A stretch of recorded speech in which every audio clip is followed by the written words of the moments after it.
Hey, internet people from the group. I recently joined the group, but I've been part of the Walkaway, not the movement, but of the sentiment, at least like 3 years ago. A little bit about myself. I am a proud member of the LGBTQIA plus community, and also recently I found out that I'm Latinx. I didn't even know what it was, but apparently that's my new, this is my new victim card, and so I'm really proud to be a member of this new made out term. I'll try to wear it with pride. I used to be a Democrat like most people here in this group, and mostly when I lived in New York. I lived there for 5 years, and you know, as usual, you live in this bubble, and it's so easy to be a Democrat because everybody is a Democrat. And you know, at the time, you know, when Obama was president, whether you agree with his politics or not, it wasn't as obvious, you know, like the bias or whatever they're doing right now, it wasn't as obvious before. So it didn't feel wrong to be a Democrat, and now it just feels completely wrong. and also at the time, you know, I wasn't as politically involved. I didn't care much, and I realized that when you don't care or you don't know much, it's just the easiest route, because you can agree with everyone, everybody will agree with you, and you don't have to get into deep conversations. You just say however you feel and you'll be fine. So about 3 years ago, a little, you know, when the presidential campaigns were going on, I wasn't a fan of Hillary Clinton. I will never ever voted for her, and I will never vote for her, and I'm so happy that she didn't win. But I was also not a fan of Trump, because of how the media was treating him at the time, and because I not being as involved as I wanted to be. I wasn't exposed to his politics, and all I heard was his rhetoric, and so I wasn't convinced. You know, it's like, I'm not gonna vote for someone just based on what they're saying, because it didn't feel very convincing to me. So I don't want to say the mistake, but I voted for, this was my first time actually voting in a US presidential race, and I didn't want to not vote, so I decided to vote for a third party. I voted for the Green Party, for Jill's time, and it wasn't because of her specifically, but just because of what she represented. Like, I wanted to start at least supporting an alternative to the two parties that we have, and you know, hopefully eventually, at least on the local level, that will create some sort of noise and open that our political environment for a third option, which I think is going to happen, especially after Trump. And so that's what I voted for. But when Trump got elected, I wasn't mad. I wasn't, you know, as dramatic as most people were. And in fact, I decided to, okay, fine, so now he's the president, now let me know what he's all about. And I started doing research, and I started to look at even his previous interviews, like from many years ago, and about his life. And you know, he was unknown, he was a celebrity, but I wanted to know what his political views were before he even was running for president. And when I started to look for information, I realized, like, wait, this doesn't match what the media seems to be saying. So there's something off here, and which I kind of always suspected, but it was just now so obvious. And that's when I started to, not necessarily walking or being pro-Trump, but at least being more aware of the situation and the manipulation and everything that was happening. And it's like it's so funny, because when you start like digging, and you get more addicted and more interested, and then you change the way that you look at the world, and the way that you look at everything. And well, I've always been a cynic just by nature. I've always been like that. I never, you know, when I said I was a Democrat, I wasn't really like a hardcore Democrat. I don't have that personality that would get 100% behind something just because. I'm always questioning. I'm always like trying to to figure out what the secret agenda is. So pretty much a cynic. And that's the way that I look at every aspect of the world. So for me, it was a little bit easier to make the transition. And I did it very early. I did it almost immediately after Trump got elected. And again, I wasn't 100% behind him, but I was 100% aware of what was happening. And so lately, I always said, you know, give it time. A lot of people are gonna come around, and a lot of people are gonna be exposed to the truth, and they're gonna wake up. And actually, I was a little bit worried because it was taking too long. I mean, it's been like 2.5 years, and I haven't seen a lot of change. But I think the last year or so, I noticed more and more. You know, I noticed like with the Brexit, with Candace Owens, and now with this Walkaway, and I see a lot of people more waking up a little bit. So that's exciting. And I was like, I feel like, you know, when you have like a favorite band and like you're the only person that knows it, and now it becomes popular. And that's how I felt 3 years ago, and now I feel like, oh my God, now everybody's liking my artist. So it's very encouraging, and that's why I decided to finally I never make a video, I never talk about this, especially because you know, I'm just not a very social media person, and because I always feel like, you know, who's going to be interested in whatever you have to say. But for some reason, maybe because my AC is not working and I'm dying of heat, so probably I'm having a heat stroke, and I decided to record this video. And also because, you know, I feel like it is important, because I've seen a lot of what you guys have written in the group and your videos, and I appreciate, you know, everybody like commenting on the situation, and I think it helps. If anything, it helps me, because to be honest, I don't have anybody to talk to about these things, because I live in Miami now, and even a lot of people support Trump. It's not like a lot of my friends, most of my friends are gay, so they're obviously automatically Democrats, and these are conversations that are not easy to have with them. And I mean, it doesn't stop me from having them, but I don't want to become like I'm a Jehovah's Witness trying to convert them to my religion. So it becomes a little bit limiting when the things that I want to talk to about with them, and which is a little bit frustrating, because sometimes I see something and for me it's obvious, and they defend whatever their point of view and the media's point of view, and I'm trying to like make it understand, like, no, that's not how it was. Like, this is the real situation. This is what happened. And it is a lost cause. So I learned with time to know my place, to know where I can say, and where people are open to hear about this type of things and not push it. And I think it's happening slowly but surely. A lot of people are more welcoming.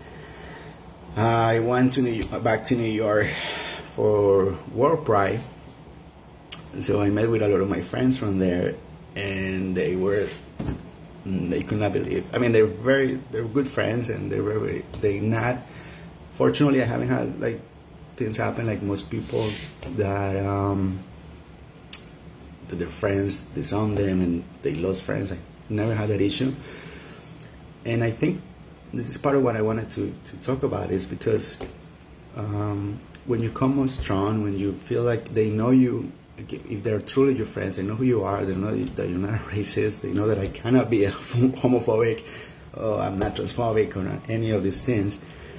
And so when they see me talk about certain issues, or when they see me defending some things that Trump has said, or when they see me going against the media narrative, they know that it doesn't come from like a place of hate. They still don't understand it. They look at me like looking into my eyes, like trying to see if I'm still there inside. Like, come on, you know, like the real Daniel is there. We can see it, and they truly are very confused. But they're nice about it. You know, we joke about it, and I always like, yes, sure, I'm a racist or whatever. I'm a horrible person. I'm an asshole. Fine, and they respect it. I mean, and I'm not trying to change their mind. They're not trying to change mine. So I think it's very important to start having these type of conversations with people that even if you don't agree with them, But again, just if they can see your intention, that's what helps them change their mind, or at least to try to open the door for say like, okay, I know Daniel, and if he's interested in this, or if he's saying this, there must be a reason, so let me try to figure it out. And I had friends that, again, they haven't come over to the normal side, to the common sense side that I call it. It's not like left, right, now it's like common sense. And some of them start asking more questions, and we have like a different type of conversation, and they're still not on board with, again, they're not going to be hardcore conservatives, they're going to be Trumpists, me neither, but at least it's like open their eyes, you know, it's like, you know, just to understand the manipulation that is happening around you. So, okay, this is very long, and I'm going to try to learn how to edit, so hopefully it won't be as long. And I'm not even sure if I'm gonna post it, but if I do, you will obviously notice. And another thing that I wanted to talk about, not necessarily going into politics and to specific policies, but one of the reasons why when I talk to people about, for example, about Trump, why I support him at the moment, and I said at the moment is because I'm not gonna 100% go behind him, and if tomorrow something horrible happens, if he says something that is, it doesn't go with my beliefs, I'm not gonna defend it, and I'm not gonna pretend that I was never a fan, or that I was always a fan. Like, I'm not gonna just, you know, blindly support him. You know, I'm always aware, like with any politician or with any person in power, you always have to be questioning, you have to be, yeah, just aware. So as of now, yes, I support him, and I like him, and I actually love everything that he says for some reason. Sometimes I wonder if I'm a bad person, or if I'm really a Nazi. But besides all of that, what I try to tell people is that I like what he's doing to the culture. Like he's I think, looking into the future.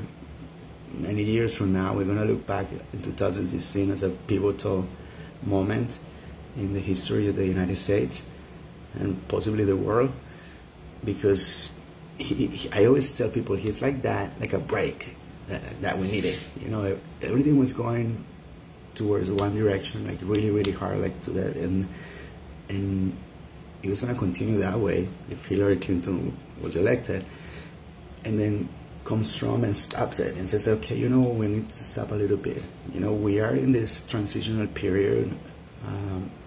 There's a lot going on with technology. It opened up a whole new world that as humans we're not even prepared to barely understand. And it brought us all together, and now we have all 87 genders, and we know what someone in Africa is doing, what somebody in Asia is doing. So now we have, like, we, as empathetic as we want to be, we want to feel bad for someone that we don't even know who they are in parts of the world that we didn't even understand. So all of that creates this, like, this imposition of ideas, of feelings that I don't think humans were created to accept yet. So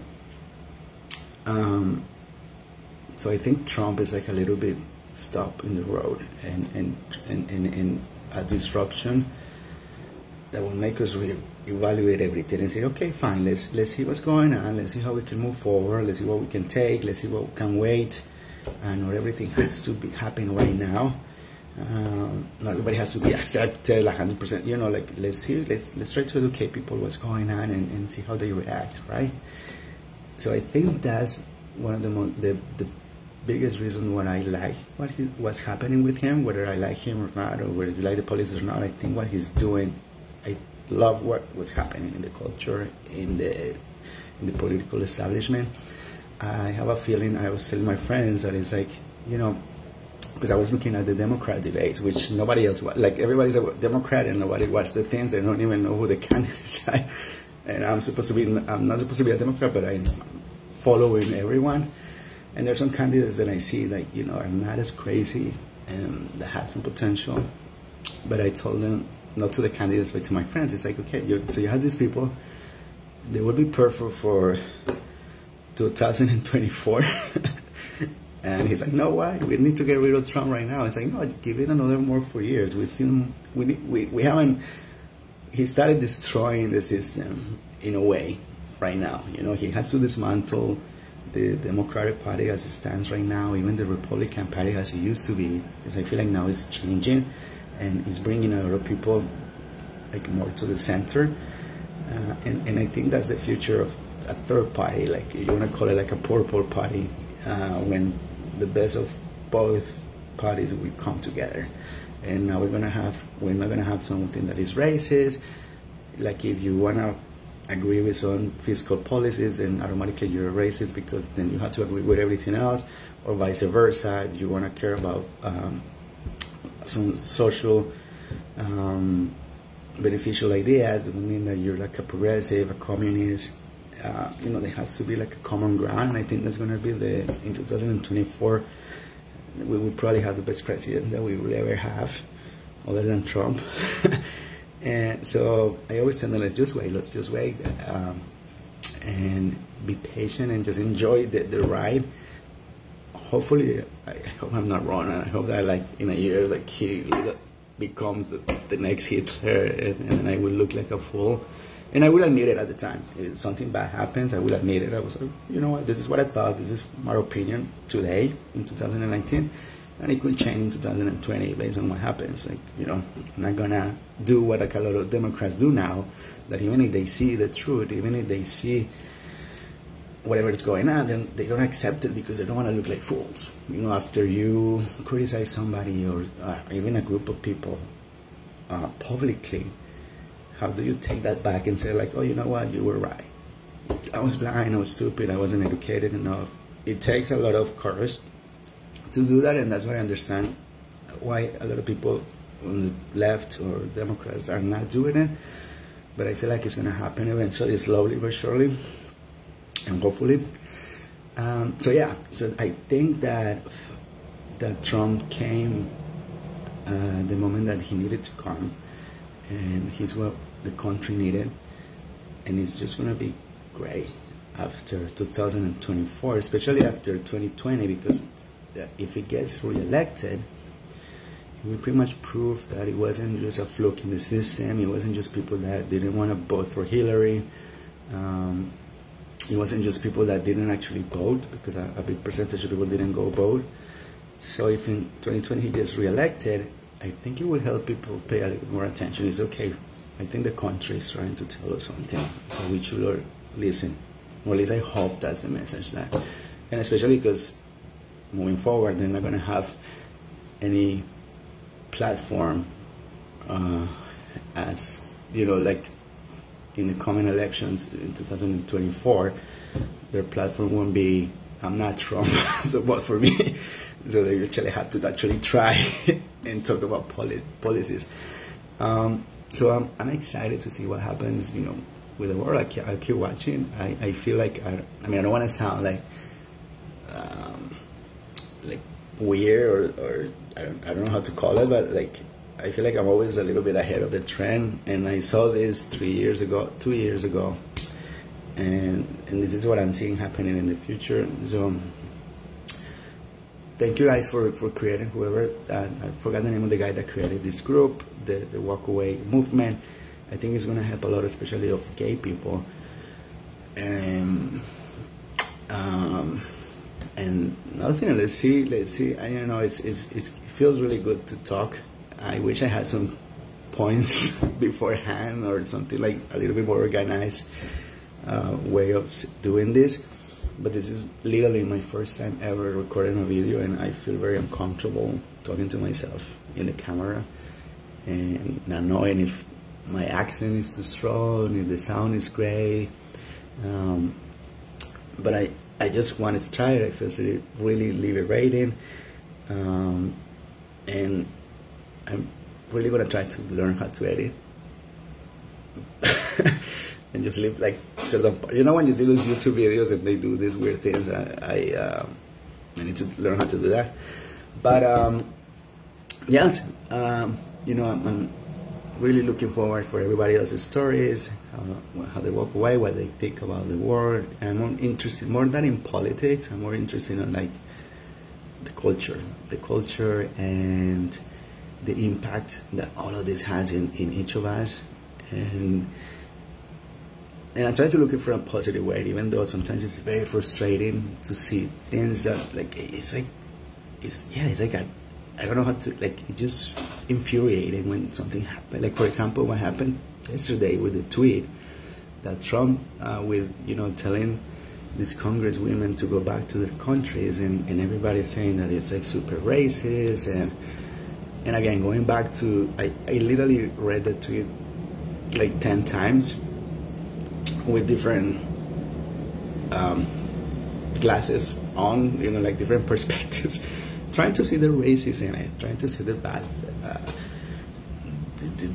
you know, like, because I didn't see it. I interpreted completely different, and I mean, it's a stupid tweet in the sense that, yes, they're from the United States, which country are they going back to? But I understood what he was trying to say, and especially because the day before yesterday, I was having the exact same conversation with somebody else. I have a business, I have a restaurant, and I was talking to somebody about how it annoys me when someone that has never had a restaurant, does not have a restaurant, has never worked on a restaurant, comes in and tells me how to run my restaurant. And I'm very polite, I don't say anything, I listen, but I was telling this other person, I was like, you know, go open a restaurant, implement your ideas in that restaurant. If they work, come here and share it with me, and I will be more willing to listen. I think, and coincidentally enough, the day after, Trump tweets this comment, and that's literally exactly how I interpret it. It's just like saying, you know, go back to your countries. Again, they're from here, but let's assume that he meant like go to another country that needs your help, fix it, and then we'll talk. We'll see if what your socialist or whatever ideas you're spewing worked in that country, that it was corrupt and unmanageable, and then let's see what we can do here in the U.S. That's how I interpreted that comment. I didn't see anything racist. I didn't see anything sexist. And I thought nobody would, but I'm seeing the media going crazy. Even people from the right are condemning it and saying, like, this is not, this is unexcusable, this is whatever. And I'm still thinking, like, okay, maybe I am a bad person because I don't see anything wrong with that comment. So yeah. So if I'm a bad person for that, please let me know in the comments. Because, you know, I'm always willing to learn, to change, to be better. So yeah. Anyway, I mean, this is gonna take forever if I keep talking about different subjects, and my mind will start rambling and doing many things. So hope to see a lot of you guys and hear your testimonies and keep in touch.